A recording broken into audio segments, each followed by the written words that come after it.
I'm going to come back at that real quick. I understand that. It's a different solution. We can improve latency. We can improve the mempool, sure. But when it comes to actual contract execution, we're right. Hey, welcome everyone. Episode 3 Hello. of KDTalks. Oh, hold on, I got a double there. Welcome everyone. Where's that coming from? Oh, I have I'm watching the stream myself. What do you know? Trying to keep those I'm trying to get those viewer numbers up, right?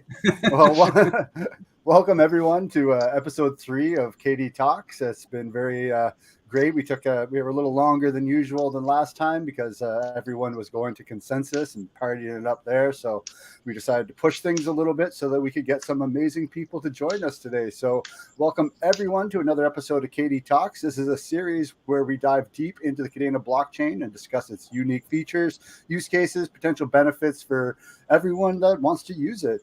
Our expert panel usually includes members from the official Kadena core team, as well as community members from the Kadena ecosystem and beyond. And we also take questions from the chat and also have some good questions that we've set up ourselves. So today we'd like to welcome to the table from the Kadena core team, we have Jess Still, who is a part of the business development team at Kadena. Also joining us, we have Cameron Bright, who is a member of the Swarms finance team, and also the co-founders of OXKYC, Dylan Wysocki and Adam Zasanda. So thank you guys all for joining us. Welcome, everybody. Hey. Welcome. Thanks for having us. Hello. Yeah, glad to be here. All right. Well, why don't we just go around the table and start with some basic introductions. Tell us a little bit about yourself and what you do and what you're here to talk about. So why don't we just start with Jess up in the top corner. So take it away.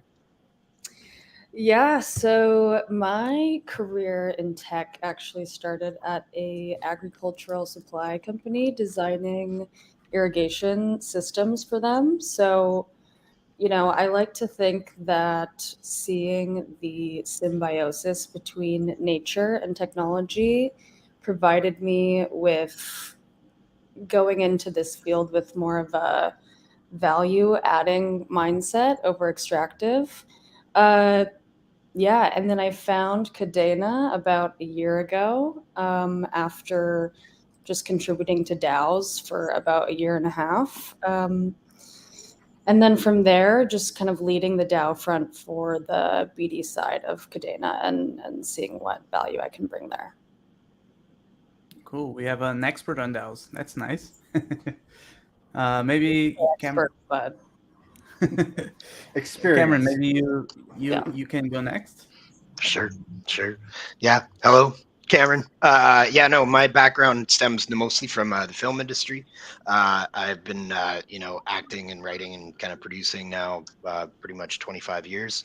And then I randomly got into crypto just by kind of going down the mining rabbit hole, which led me to Kadena. What was it? Oh, geez, I don't even know now. Like 2.5 years ago now or something like that. I ended up buying a KD5 and rode the crazy wave and have been a part of Kadena ever since. And furthermore, got reached out to by Swarms Finance to come on as a spokesperson, sort of, marketing guy for, our DAO project, which we're building basically DAO tooling for everyone on Kadena. That's the, I guess, easy short end of it. Thanks, Cam. Thanks. Dylan, you can go next. Yeah, so I'm Dylan. I'm co-founder, CTO of 0xKYC. I've been developing for many, many years. Been in crypto since 2016. Started in AI, but shifted over to blockchain. We are currently developing on the Ethereum blockchain, but I've done many tutorials and I've experimented with Pact as well. So also in the Kadena blockchain. And yeah, I'm excited for the talk. Okay, thanks, Dylan. Adam? Yeah, so hello, everyone. Very excited to be here. My background's in tech, so I've been for over 5 years a product manager, starting from a Bitcoin casino through banking as a services, platforms, Nuri crypto bank that's now called Bitvala again. Multiple projects like that. I also have a background in music as a hobby. Is music. So I would say that I'm very excited about the opportunity of what blockchain is giving us. I discovered it during the ICO boom, the first ICO boom. I was very curious about startups being funded in this curious way that just gave tremendous results at the time.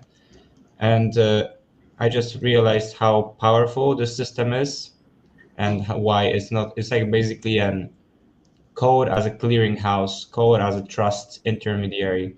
And I really believe this will be the backbone of many things.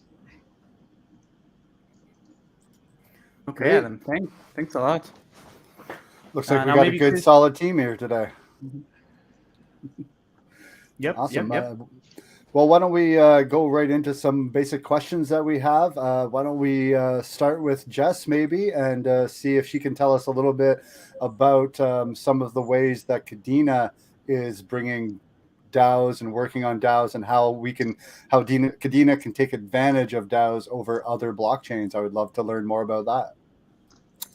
Yeah, so the BD team has really been expanding the past 6 months. I would say DAOs are just one of the many puzzle pieces that we've been working on. So we just hired 2 very experienced BD guys, Ryan and Nick. Ryan was actually on the campfire yesterday, and he's going to be our head of partnerships. And then Nick is leading the DeFi front. In Web3, it's easy to forget that it's such a small market, and honestly, not that many players still exist. So any relationship that we can make now is honestly going to be the foundational building block moving forward for Kadena. So anything that can do cross-chain communication, anything that onboards DAO voting or governance mechanisms to the Kadena blockchain is definitely a priority for us. Really just mutually beneficial partnerships that can go the long run and provide value to not only developers being onboarded to the Kadena blockchain, but also just every user in the Kadena ecosystem. So, with the thing about DAOs and really any project that we want to partner with is the biggest hurdle is that we're not EVM compatible. So, partnerships now where we're able to actually onboard infrastructure that makes it possible to interact with EVM chains or, just make our chain as accessible as possible to the public. That's our highest priority right now. So, And how do DAOs come into that? Is there something that you think about? Like, is there an advantage of building a DAO in Kadena that can be used to market the chain in any way? Yeah. So my experience with DAOs has mainly been with Ethereum. I think the most obvious hurdle for people is the gas fees, like regarding voting or funding. You can have like a multi-sig of people and then tack on like $30 to $50 in fees when you're making any sort of decision or moving any sort of funds on that chain. Kadena prides itself on having extremely low gas fees and also being able to scale to absurd levels. So, if you want to make a DAO that has potential to expand and grow and not have to worry about that hurdle, then I would say Kadena would be the choice for you because, you don't want to be years down the road and have to change your infrastructure. Yeah. And going to you, Cameron, because I know you are working with some brilliant minds on Swarms, and maybe you have discussed with them, like, besides the fees, is there any other thing that you guys value on Kadena to build a DAO on? I mean, obviously, I'm not a dev myself, so I can't really technically speak on that necessary point. I know just from being a part of DAOs myself as well. Most of them for me, it's like I kind of laugh at the whole it's in the name, it's decentralized, right? Yet a lot of these DAOs are technically on centralized platforms. So I think that's one of the main things that I like about just having it be on Kadena, is it is a truly decentralized network, for one. But as well, yeah, I mean, obviously the gas is amazing, and I really do think that with Pact, when Pact is more accessible to the general population and people starting out, I really think that Pact's going to allow a lot of people and projects and entities just to onboard DAO structures in real world applications. Again, I am no dev, but I just go from what I read, and that's the direction I see things going. And yeah, it's been an honor to work with the Squeege, Carl, our dev. He's been around in the Kadena ecosystem, really since the beginning. And so, yeah, it's just like, I can't wait being, again, a part of DAOs for NFTs and, the more kind of standard DAOs, multi-sig wallets, so on and so forth. It's just exciting to see what we can do being one of the first, DAO tooling projects or DAOs, seeing as though ourselves at Swarms are a DAO. So we are technically the first on our platform, which hopefully should be going live quickly here. So I'll have more to talk about that soon. But yeah, Any alpha you want to share, Ken? I'm doing the when pretty much to my devs, so I only get the soon back, But yeah, no. But no, yeah. If anything, like, our GitHub is live. Carl's been putting in a ton of work on that. We do have things planned. We've got like bug bounty, not bug bounty necessarily, but like a bounty project. So we will actually technically be able to hopefully offer assistance via monetary and dev such basis to DAOs wanting to build on Kadena as well. So again, we're really looking not only in ourselves and within the ecosystem, but outside the ecosystem to really help, DAOs onboard to Kadena as well. So, yeah, I guess if anything, that's my cryptic alpha. But yeah, there's so yeah, we'll see. But yeah, launch is soon. So that's what I know, is that's our main thing, is really just getting it done. But with dev work, obviously you want to make sure all the holes are plugged, so to speak. So yeah. I guess I'll stop there. Of course. No, especially since Swarms is doing amazing cross-chain work. So that's very new and very, very hard to kind of nail down. But you said yourself, Cameron, you're not a dev, but luckily we have a dev here that's actually been doing tutorials of Pact, which is Dylan. So Dylan, you've coded on Ethereum, so EVM is kind of something you're familiar with for sure. Yep.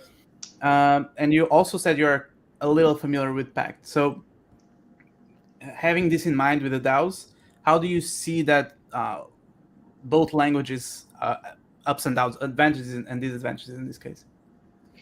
Yeah, I mean, the major thing with Pact is that it's not Turing complete, right? So you, like, in Ethereum, you can build a DAO and have like holes in your code, not audited. You're putting the contributors at risk, where in Pact it's kind of like more standardized from like the very small deep dive I've done.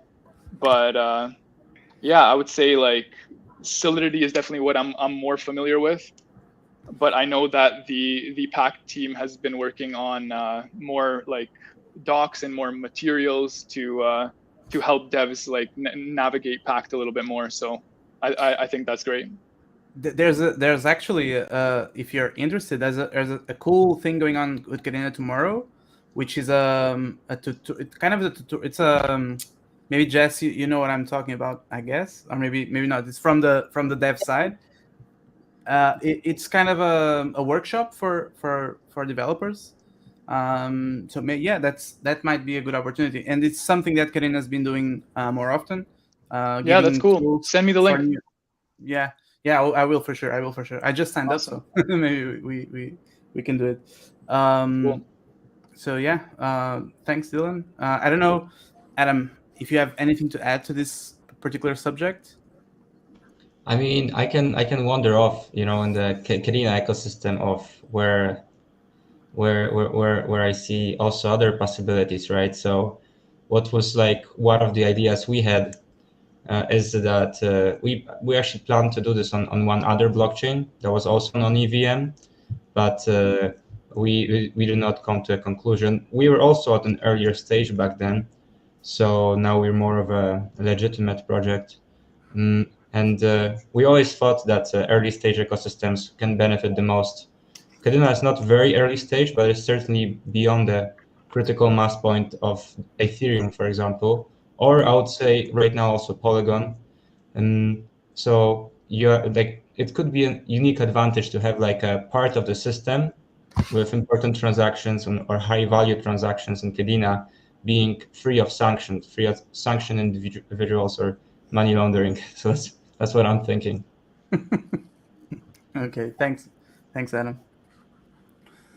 So let's kind of shift things a little bit. Now, one of the things I heard Jess say earlier about the differences between what most people know of DAOs on Ethereum and versus Kadena is, of course, the gas. I feel like that's something that we should really talk more about, because when you're running a DAO, you have lots of transactions for, putting in funds, moving out funds, making decisions, putting up different topics, and everyone has to vote. And you don't want your users having to spend $30, $40 every time they want to vote, which is just kind of, nonsensical in my eyes when it comes to that kind of system. So let's maybe talk a little bit about the best ways that other platforms can utilize Kadena for DAOs besides just the gas fees, because the gas fees being very important, obviously, and the fact that a DAO could set up using a gas station so that their users don't even have to pay any fees at all. It's all covered by the DAO itself, which is also in turn could be something that the DAO votes on whether or not to implement. So let's maybe talk about the advantages versus of that kind of system versus the other platforms that we've seen DAOs build out on, and also like the kind of the ways that that DAOs can be used to what's the kind of word I'm looking for, to mitigate the amount of information that has to be spread throughout the system and that users have to be aware of. Because, another question is learning the system of how a DAO works, how a DAO operates. You obviously have to have funds, you have to have a wallet, you have to have XYZ. So let's maybe go into more of the what really stands apart when it comes to building a DAO on Kadena, besides obviously the gas fees. I don't know who wants to start with this, but I would also like to hear too from the Zero-X-KYC guys of their experiences of building DAOs and working with DAOs on Ethereum, and ways that maybe those kind of problems have been mitigated, either using other layer twos, things like that, other ways that people have found around that kind of the loophole issue of fees and just technology not being available yet, because we are still very early in DAOs. It is really a new kind of topic in the last 2-3 years tops. Really, we started to see this whole discussion of DAOs come around. So let's maybe start with maybe Dylan from OXKYC about his experiences of working on Ethereum with DAOs and how he can see a bridge over to Kadena and hopefully just, be able to bring the technology to another place and another step. Yeah, well, the first part of that question was how am I seeing DAOs like mitigate these gas fees? Well, like I'm seeing a lot of people like bypass Ethereum totally. Like even for us as a project, we're going to be deploying on Polygon first. So like I know that a lot of a lot of DAOs are just choosing the cheaper alternatives that act pretty similar. So they're going to chains like Polygon, and yeah, I mean, like they like as long as the infrastructure is set up, like they could also be going to Kadena in the same way. Like the intent is the same, right? Like the gas fees need to be lower, but a lot of the big money still stays on Ethereum just because it's like the brand name or whatever. But if you can't, like, if you're making small transactions or a lot of like proposals with multi-sigs, like somebody mentioned, then I mean, staying on Ethereum doesn't really make sense. It's people are just choosing like Polygon or other layer twos because it just makes sense because it's cheaper. But I don't see why they couldn't shift to Kadena just as well. Very well said. Let's maybe see, do you have anything to input on this, since you have experience with DAOs and on Ethereum, and you are also now part of the Kadena team trying to bring that to life. So maybe you have some kind of insight onto that. Yeah, I mean, I think most DAOs now are realistically like 20 people. And most of the decisions being made are so infrequent and so sparsed out that it really doesn't matter at that point what chain you're using. Like we have not seen anything come close to like a governmental agency level of decision making. So I think, as more DAOs grow and require the infrastructure to support thousands of transactions, then yeah, this will be more of a prudent topic in the DAO space. But I think like there's just not enough volume and not enough people contributing to DAOs at the same time that, network fees are the biggest issue for people. Okay. Jess, one other question in this kind of in the same topic. We heard Dylan say that a lot of people stays with Ethereum and now Polygon because it's, it's kind of the EVM. So it's the same code. It's easy to go from one to another. How feasible is it that Kadena can build a tool to migrate from EVM to Pact? You think it's maybe you're not the right person because you're not tech oriented, but is it something that you guys have talked about inside Kadena? Or our chain not being EVM compatible has been genuinely the bane of our existence for a very long time. Especially when it comes to partnerships. We are working on a layer 2 solution, but at the same time, it kind of just feels like we are subjugating ourselves to, like, for lack of a better word, like the Ethereum monster, when we know that Pact and Kadena is superior technologically. And so, I just have some qualms about integrating with EVM, even though I know that it's basically become the standard for blockchain at this point. But just from the standpoint of partnerships, yes, we are thinking about integrating with EVM. Nice. Yeah, that would help people come along to this side. Then they can look at Pact and see, oh, this is actually better, and start using Pact. I think that's kind of like a carrot and a bunny approach. Exactly. Let's wave the carrot for sure. Yeah. I don't know if Adam, you have anything to add to this or Cam? Sure, I think there's many examples outside of blockchain which show similar characteristics, starting with the banking system, which obviously is running on outdated technology, and any improvements like the new payment standards that are coming out right now basically take years, and they're still technically not cutting edge. So blockchain's bringing the promise of fixing this, but it's clear that when there's a lock-in, like here is Ethereum, or let's say for the store of value, it's Bitcoin. It's not only the tech quality that matters, and it's tough to change it. But I think I might think that with Ethereum we can see the MySpace moment, perhaps. I'm not sure, but maybe there will be something else coming up that will be they'll just find the product market fit on a global scale. Makes sense. So you're saying that Ethereum is MySpace and Kadena is Facebook? Yeah. Might We'll be. see. It's not out of the picture, right? It's not impossible. No, for sure. So as DAOs become more important in the world and more people are starting to use them, utilize them, things like that, projects can definitely utilize them most.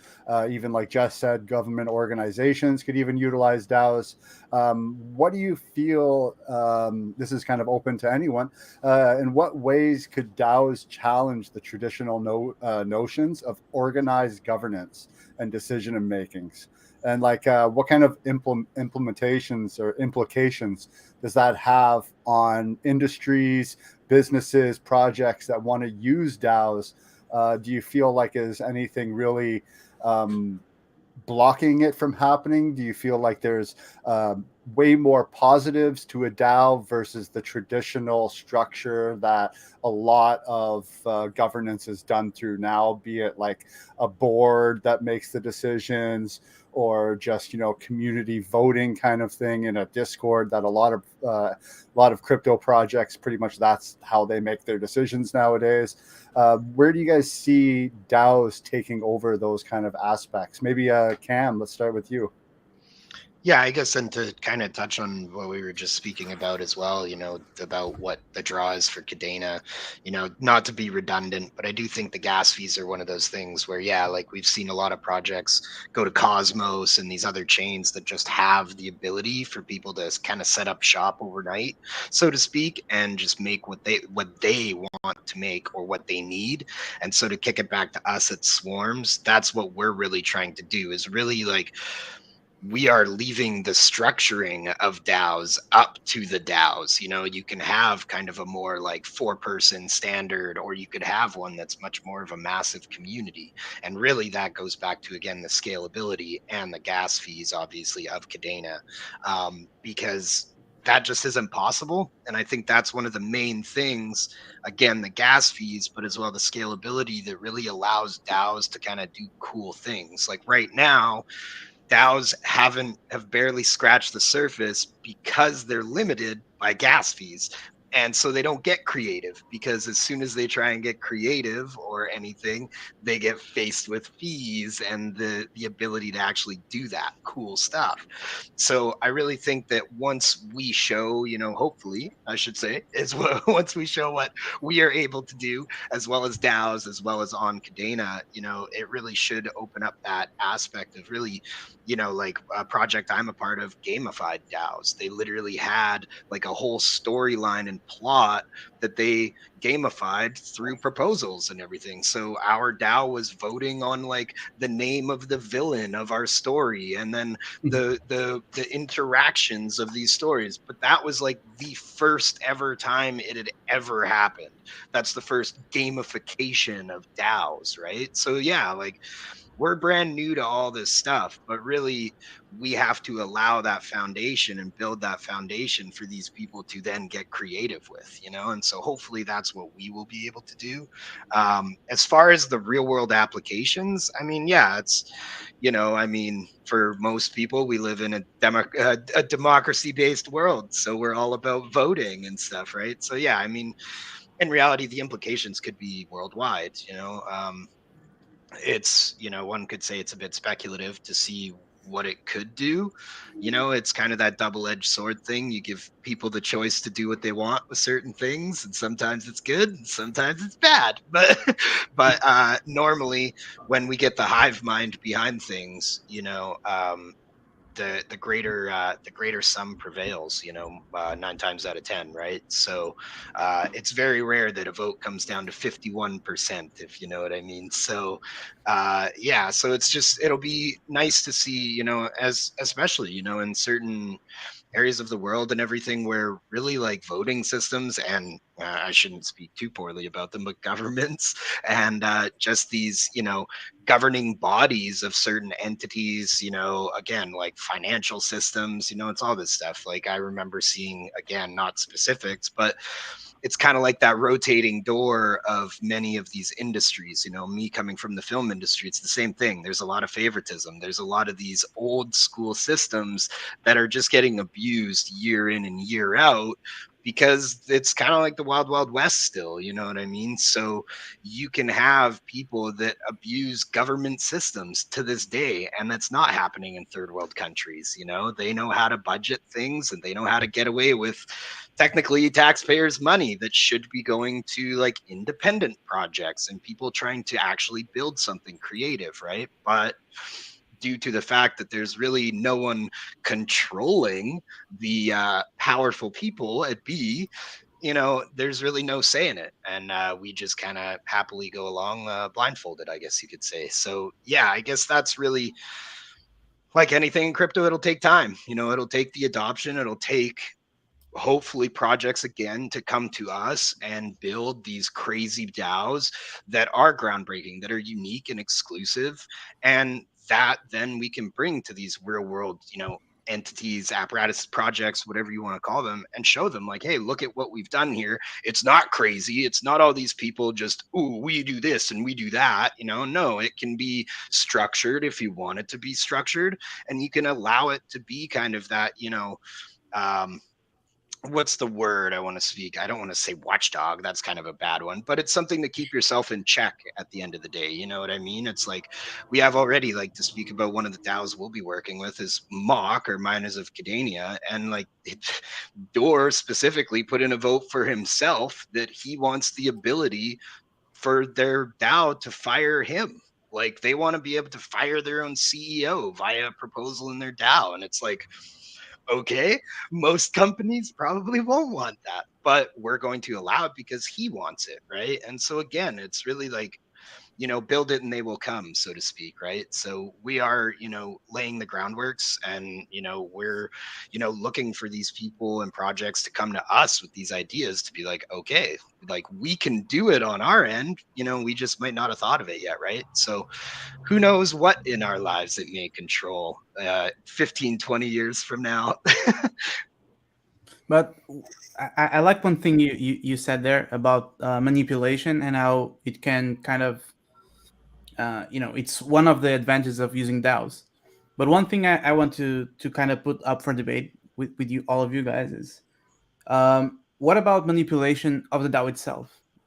So a DAO usually is, you know, you vote on a DAO with a token. If you have a lot of tokens, you have more voting power, or maybe you want to limit that. But in a world where, you know, there's no way of knowing who is behind the wallet, so to speak, that can be manipulated, right? If you want to cap a voting size to 10% or 20%, I mean, I just put it on 2 wallets and I can have majority of the vote, right? So that's an issue on a DAO in itself, right? Do you guys think about it and how we can kind of work around it?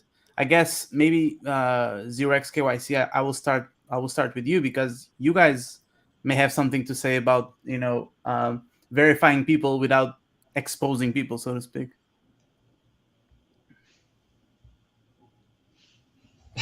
Either Who wants or. to start there? Yeah, I'll take this one. So yeah, so exactly like you said. So I mean, DAOs in general are like, I believe, a little bit of like a utopian like philosophy and how voting can be done.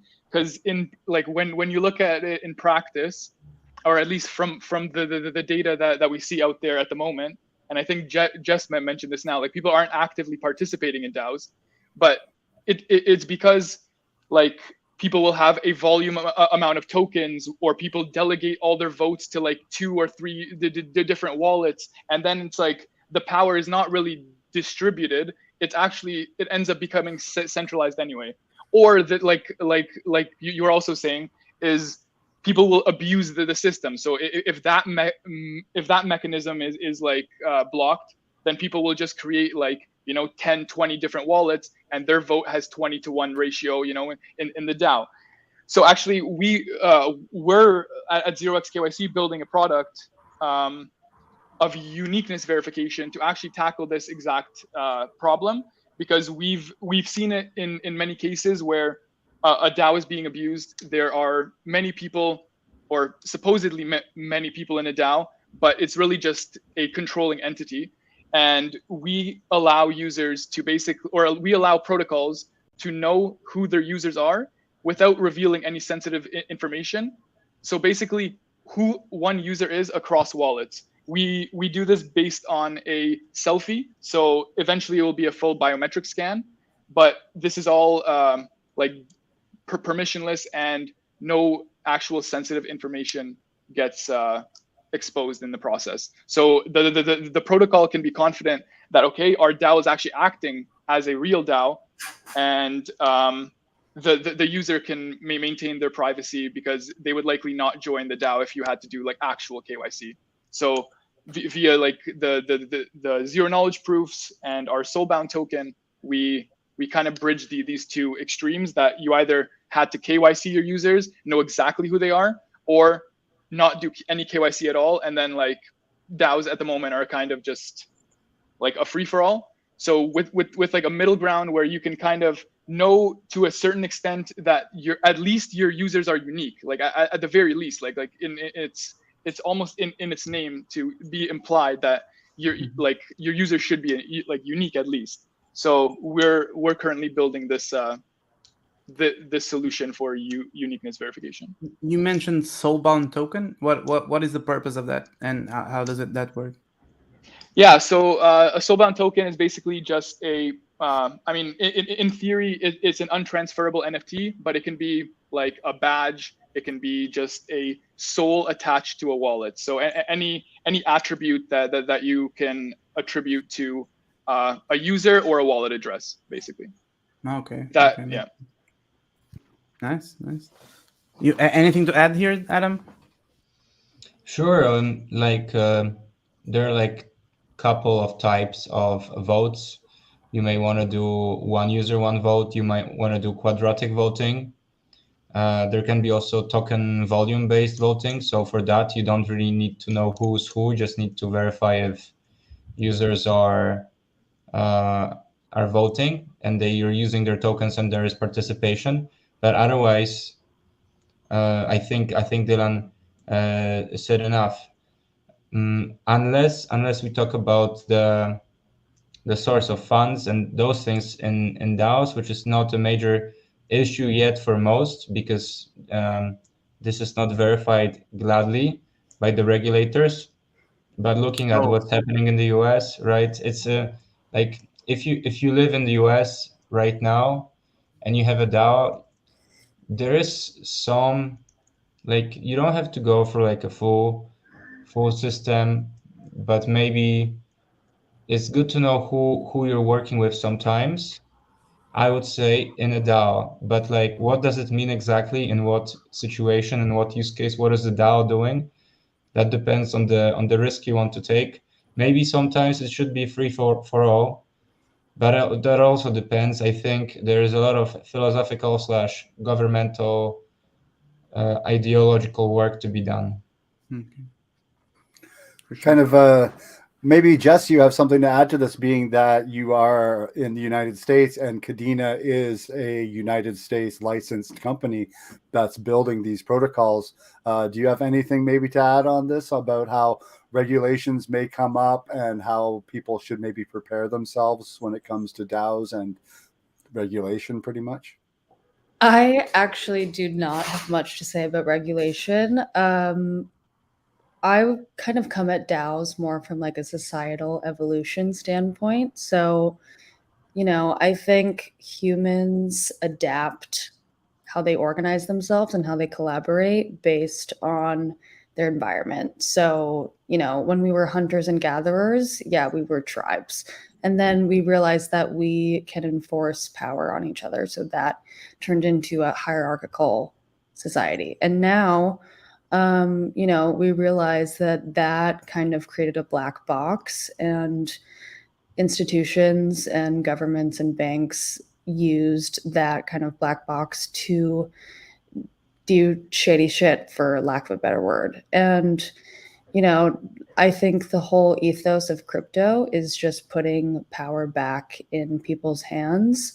And I think when it comes to regulation, I guess I can say one thing is the government is going to do whatever it wants to do. Like in this, especially in America, like the government and the military state that the US is essentially is so powerful that they could make a sweeping decision, and essentially, like with all of the corruption and bullshit that happens, like that decision will be up to the government and not necessarily the people in the US. So, I think it's just a fine line, because I also think that many crypto players are very intertwined with the government. And so, yeah, it's honestly just going to be like grabbing my popcorn and seeing what happens. Like, all of us are generally just going to be watching and seeing what happens, because there's no way to predict. And sometimes they surprise us, and sometimes they get some sort of insider advice to not push out a certain regulation or to push out a certain regulation. So, yeah, but living in New York, so I live in Brooklyn. It's very interesting to work for a blockchain company, because all of the tokens that I would get from Kadena, I cannot live in New York to cash them out. So anyone that would want to exercise their Kadena tokens at this company would have to move away from New York if they live in New York. So it's just kind of like little things like that where it's just a nuisance, honestly, and it's just like the name of the game at this point. Very well said. It's like you said, it's very much, you're kind of at the will right now to see and just kind of see where the river flows and where things take us. Yeah. And hopefully, the only way you could really have your say in that is by finding representatives of the people who kind of have the same ethos and see it as, not another way to control the people, but a way to involve the people more in choices that matter to everyone. And really, a DAO could be a very good structure for that kind of system. And being that Kadena can handle huge amounts of transactions and can scale infinitely, super small gas fees, where even the government could even set up their own gas station, and then no one has to worry about that kind of stuff. It could pretty much turn the House and the Senate into DAOs and actually have the people have a say on how things are and how they're governed. So with that kind of being said, right now, there's really only about 10 countries in the world that even recognize DAOs as being like a valid thing. But it's mostly in the crypto community that it's being utilized. What do you guys, maybe with Dylan and Adam being from the other side of the globe, maybe you guys have some kind of insight into where you think things are going to be going, kind of along the same lines as what Jess said, of DAOs in the future and how they could be utilized on a more massive worldwide scale for things like I mentioned of governance, how they could be utilized by large corporations, how they could be utilized by all these other different entities to bring the community, the power of the people, into the power of those who are kind of controlling the people. I have an interesting take, I think, on this one. So the financial banking crisis is underway already. For example, with Credit Suisse in Europe, and there is some kind of a liquidity crunch, and that's a perfect time to roll out CBDCs, perhaps. And with CBDCs, of course, there need to be some anti-money laundering rules, which, as I have worked in multiple banks and enforcing those rules in a way, well, they exist, so they won't be that much different, right? They will not make up new anti-money laundering. You still want to know who is behind the transaction, and if you think about it, behind every wallet there is a human, in a way, at least, of course, the same way that behind each bank account there is a human, even if it is via a proxy or a company or a group of individuals, unique beneficiary owners. So ultimate beneficiary owners, I should say, actually. And here it's a big push for the future of the Web3 tech, and it's super bullish for all the companies involved, but it's not so bullish on, well, how should I say it? Decentralization is not the right word here. It's more like the freedom of the communities to make up their own rules, which is what's happening right now.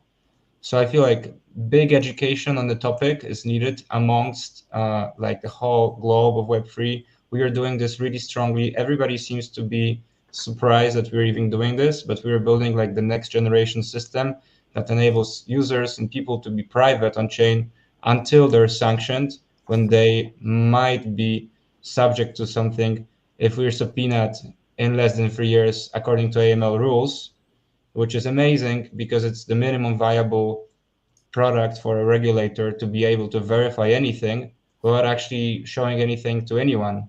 So if there will be more consensus in the Web3 space to be reasonable about anti-money laundering, which is what we are enforcing and which is our mission, if this is supposed to be a real thing in the future, not fantasy money, or not money for a crisis, money for funding something the government don't want, etc., etc., I think we should really think about it. So I think we should really think about the anti-money laundering practices in the real world, and how can we reimagine this in the Web3 world or the blockchain world without completely saying this is negligible and not important. Okay. Very well said.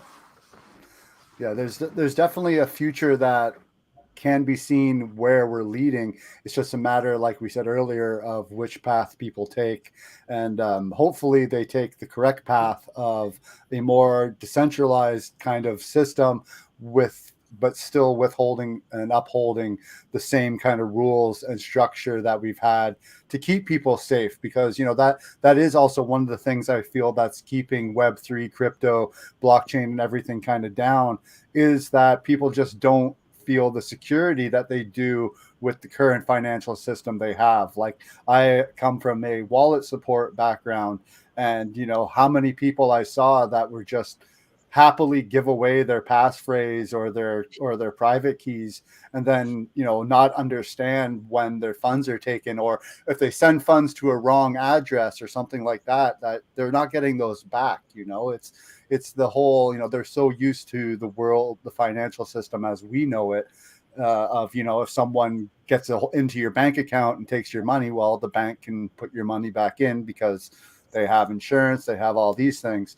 And just kind of taking that realm and putting control back into the people's hands, which is another thing that DAOs can also do, is put the control back into people's hands if they're ready for it. And that's the big thing that comes with it, is, are people really ready to take that responsibility upon themselves? That was one of the first things I learned when I got into crypto, is that I'm responsible. I'm responsible for everything that's going to happen within my financial system. That's my own little world when it comes to crypto. And it would be nice even to have a DAO back in the day, of a group of people coming together and figuring these things themselves out and voting on ways that they can move forward together as a safe financial unit, or as a safe projectile unit, as just a group of people that all have the same kind of ethos, that want to see the same direction go. So it is just kind of a matter of where things go, and hopefully as things come out and more things get built on Kadena, or even other platforms that you guys are working with over at 0x KYC, that there could be lots of different ways that these structures can be built in a safe and secure manner that will open up the eyes, I believe, of people seeing the possibilities. Kind of like Cameron said earlier too, about how DAOs are just seeing it's just at the tip of the potential. It's almost like when NFTs first came out. NFTs have so much more potential than just monkey pictures. There's so much more that can be done with NFTs that, we're just starting to scratch that surface. And eventually, also like Cameron said, the thing that's really holding people back, I believe, is, they can't do these really cool things on Ethereum or these other networks mostly because of fees, transaction times. Like if you send in a vote and all of a sudden the fees skyrocket and then none of your votes go through because the fees skyrocketed or something, is not such a worry with Kadena. So hopefully in the future we'll be able to see these kind of things come to life. And that's one of the good things of having projects like Swarms, building these toolings, and having other projects like OXKYC that are building the ways to keep people safe in the background as well. And then we also have Jess and the BD team coming together and just kind of pulling all of this mesh in together and helping Kadena further out that structure. So, it is very much a bright future as long as we can keep control and keep everyone safe. I don't know if anyone has any kind of other comments that they want to give on security and what they feel is the most important things when it comes to a DAO and building a DAO in a community. Is it the community structure? Is it security? Obviously, fees are a big important thing, which we've mentioned many times. But what do you guys feel is the one thing that will then push DAOs to be the next big thing in crypto, like how it was ICOs back in 2017, and then the big NFT phase? Let's hope that. What do you guys think could make DAOs the next big thing in crypto? I don't know if Jess, maybe you want to start. I think that'd be a good place. Yeah, so the biggest thing for DAOs is, with traditional banking institutions or really any decision-making institution, the point of corruption is when capital is involved. So when you have the ability to program solid values into like capital distribution for a DAO and then just take away that decision process from humans, essentially that is putting you on a course to, all you have to do is cultivate a good culture for voting and participation and something that is accessible as possible. And so I think the biggest thing for DAOs is, the cultural context of a DAO and what it is deployed towards is constantly changing. Because at the end of the day, it's just human collaboration. It's just coordinating people to make decisions. And so if you take away kind of the trigger word of decentralized autonomous organization, which sounds terrifying to anyone outside of the Web3 realm, if you take that away and you actually say, hey, the values of this organization are programmed already to be programmed into this binary sort of way and not left up to human greedy nature, then I think that's really the biggest use case and the biggest adoption factor for people is when they realize that there's really no gray area for humans to be exercising their greed. And kind of when do you see this happening, if at all? Like 2 years, 10 years, 20 years?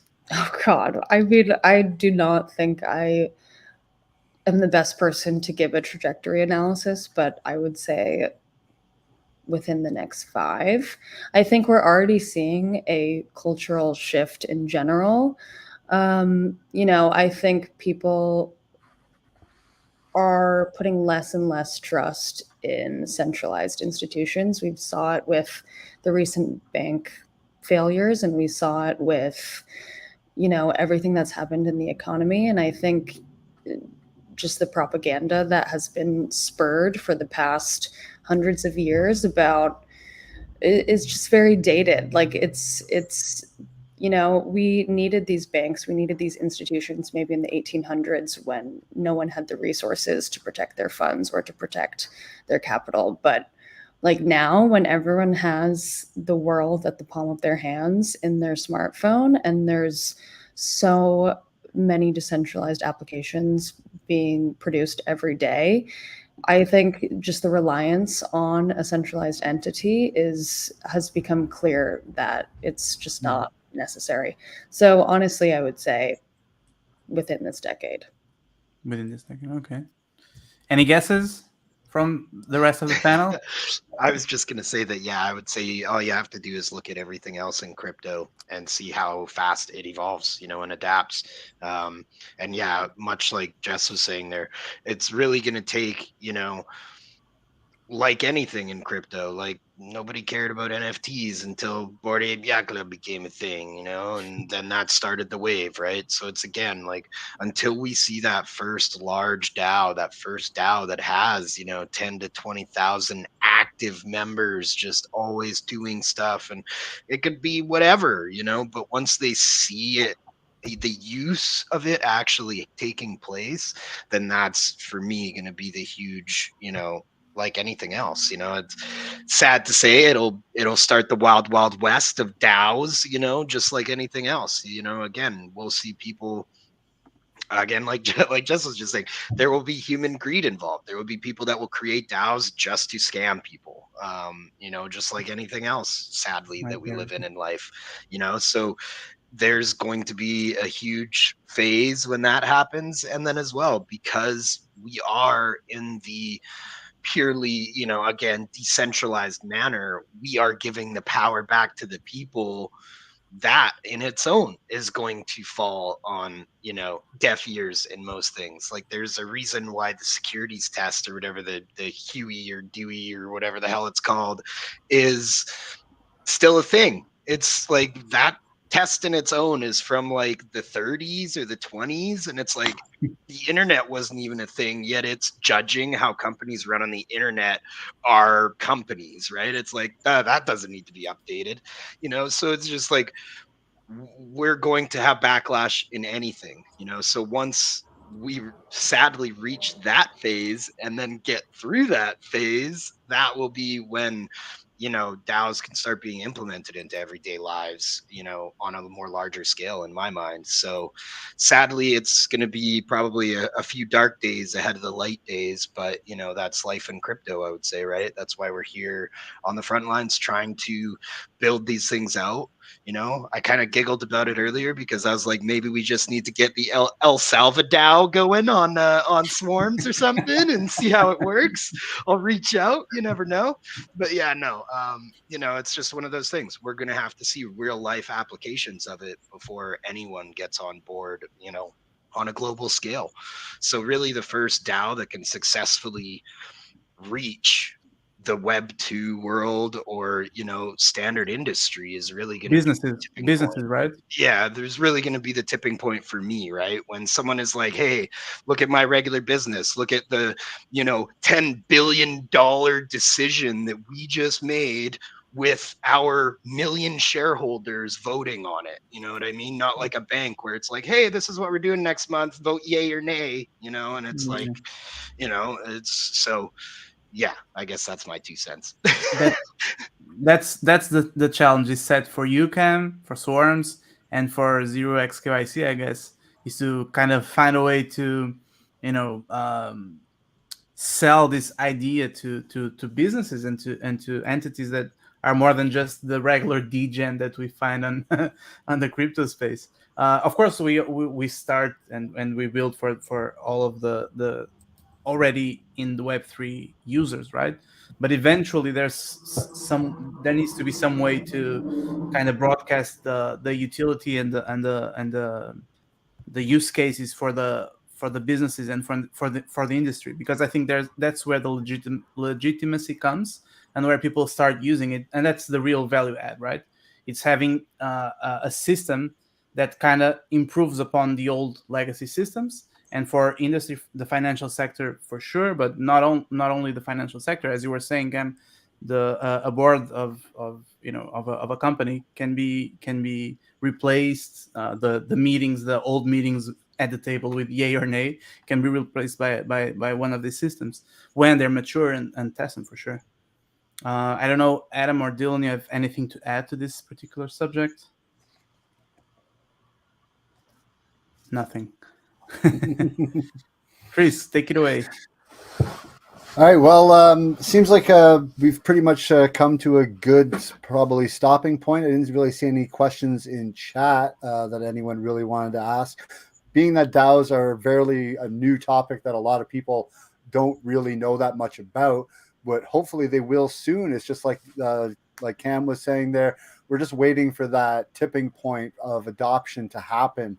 And hopefully when that does happen, we'll have great things built on by Kadena, by Swarms, by 0xKYC. We'll have all of these pieces in place to take that next step in the future of what things are going to be in the Web3 world and how we're going to govern ourselves.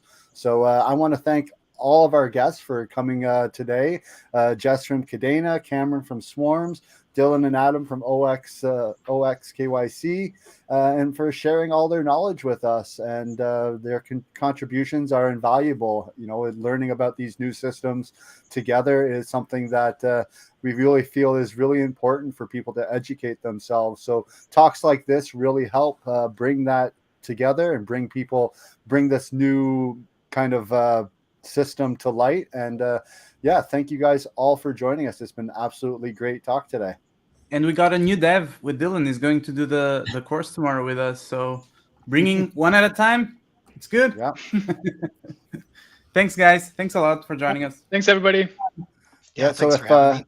So if anyone has any further questions, feel free to check out the Kadena website, join the Discords. Make sure to follow all the links in the description below of the video. Give everyone a follow, check everyone out. And me and Afonso will be back for the next episode. And hopefully we'll have some really good people joining us. So thank you very much, everyone, for coming today, and have a great day. Bye. See you, Chris. Bye.